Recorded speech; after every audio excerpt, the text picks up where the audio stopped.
So in less than a week, I am flying to Greenland.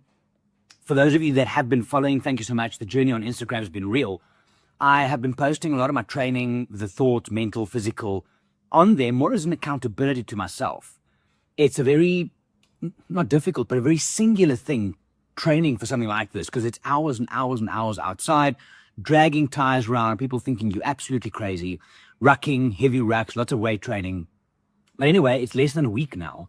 And I've had a couple of questions from people about the preparation side of things like this, right? And also, I posted a picture where I had a Leatherman, I had some rope, I had super glue, and I had, what's the other thing I had? Oh, a lighter. What's that for?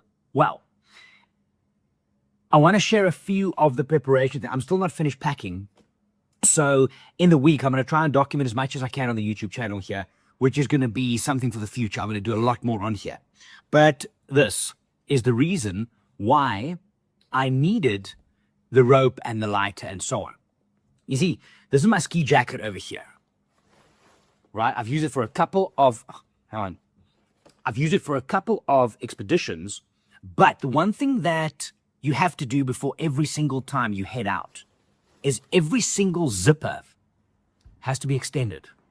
Right, you have to add an extension. So you put it through, you cut it off, you make a knot, you put a bit of super glue in the middle of the knot, you tighten it up, you burn the ends, you squish it in, so it makes like a little stopper, right? The reason is you need to do that because if you try and open zips without this, not going to work.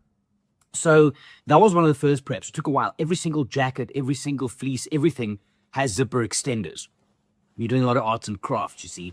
So that's done. The only thing I still have to do on my ski jacket. So this Helly Hansen one doesn't come with a ruff. I got this ruff in Svalbard a couple of years ago, and I take this and I add it onto the hood, right? It looks good for pictures, but more than that is it creates a little, almost like thermal ecosystem around your head because you're breathing out moisture as you go and you ski every day. And it gives it something to go so it doesn't come back in the face. So it's actually practical as well. I still have to do that. But then the other question, which a few people asked, was around these things. Right. I posted a picture of all my Stanleys, the thermos, the food mug, and so on and so forth. And then I posted a picture afterwards, which was all of them looking like this. So I had people and questions ranging from, why do you do that? Is it so you can find it in the dark and things like that? No. The reality of it is, the Stanleys look damn good as it is, but it's made of metal. So in the day, if we're going to stop and on one of the breaks and you make the mistake of reaching in with your bare hand, you grab it, it's going to freeze onto your hand. That's not ideal, right? It kind of sucks. I did it last year once. We had a spoon, was it 2 years ago? And it was kind of a metal aluminium spoon and was outside. And I dug into my snack bag, we'll talk about that now, and I put it in and on the tongue, and it almost stuck, and you only do it once. Anyway, so every one of my metal Stanleys has been covered up, right? The big one here. And then the other ones that we use are these two. So now, ready for this? This one I need a sleeve for. It's keeps the warm and cold. Still need to get that. And then inside this one as well, small little thing for Nalgene, is you put the little sipper thing in the middle, right? So this comes out. It makes it easier to drink because you know where it's coming from. Otherwise, it just all comes out. So that's the Nalgene for probably electrolytes and stuff like that. This is my pee bottle. Yes, I said pee bottle. Because in the evening, if you're in your sleeping bag and you don't really want to go outside because it's minus 25, there's wind going, you don't want to take parts of yourself out in the cold, pee bottle. So I found a luminous green one just in case I lose it in the dark. No, so you use this as a pee bottle, obviously throw it out in the morning, but it's much easier just to manage that side of things in the tent. So the last thing just to talk through now a little bit from questions was food. So your calorie intake is dramatic because you can't go on this thing and try and work calorie deficits and things like that.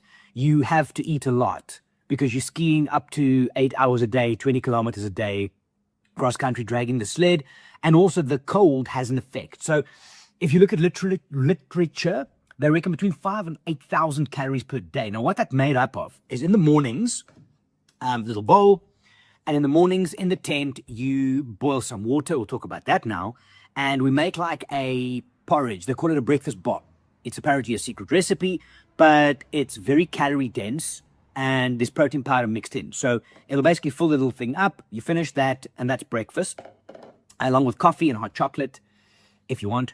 Then you have like a snack bag, a plastic bag where we're going to ration this next week when I get there. We've got 3 days to ration all this stuff. And then in the snack bag, you have generally a couple of granola bars, lots of nuts and dried fruit. These family sliced chocolates, probably about a half of that. I then take drivels with me. For those of you that's been on safari, biltong, the one that looks like baboon fingers. And I also have just yesterday been in touch with Wedgwood Nougat from South Africa, and they're doing a product sponsorship, which is pretty amazing. I'm fetching that later. So it's bite-sized little nougat pieces, very high sugar, very high carbohydrates, and it's actually quite delightful. I'm gonna take this off. If you take it out of the deep freeze, so which is basically where I am. So you eat in your tent in the morning. You then you ski for an hour, you stop for 10 minutes. You ski for an hour, you stop for 10 minutes, almost military style, right? To make sure that you keep the rhythm going. And then over lunchtime, you stop for half an hour. So in between each break, each of those 10 minutes, a little bit of electrolytes. I have another one, another thermos a bit smaller than this, also wrapped up, which I put some coffee in for the day. When we then stop for lunch, this is a food mug, right? So in the morning, before we head out of the tent and you finish boiling water, you take your food mug and inside you put 2-minute noodles. Those 2-minute noodles, you break it up, you put it in there. You also then, those blocks of cheese, those circular cheeses, a quarter of that goes in there, as well as a whole stack of salami. You put that in, you leave it, right? When you get to lunch, this bottle will have warm water in it from the morning, which we boiled. You put it in there, wait for a while, and lunch is served. So after this 30 days, I don't want to see 2-minute noodles ever again. So that will be lunch, and then you carry on. You ski for an hour, stop for 10, back to the snack bag, nougat, dry balls, the granola bars and things. And then in the evening, we have Pringles, those tubes of chips, and there's some soup, and there is those expedition food, which is dried, and you can then just pop your water in there and you're good to go. So that's kind of the long reason why these things have been duct taped, right? And the last thing, and I'm going to try to do one of these every day from now on, is water. The only way you can get water out there is by boiling snow.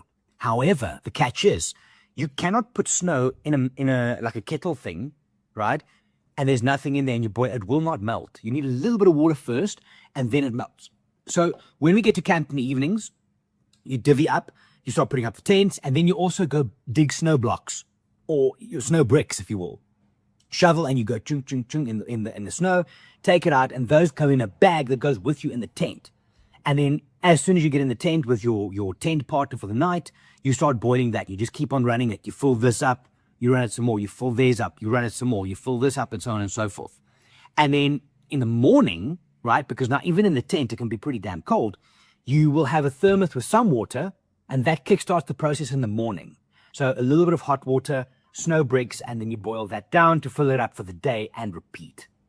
So that's just a little quick one on some of the questions. I have got a week of prep left, mostly packed, not mostly sorted. Some of it's packed, but now I need to kind of think, how am I going to divvy these things up in my sled? Because you want to have all of this together, all of your personal hygiene items together, your socks, whatever together. So that's the process for this week. Anyway, if you have questions, let me know. I'm going to get back to prep a little bit of work and 6 nights to go. It's going to be fun.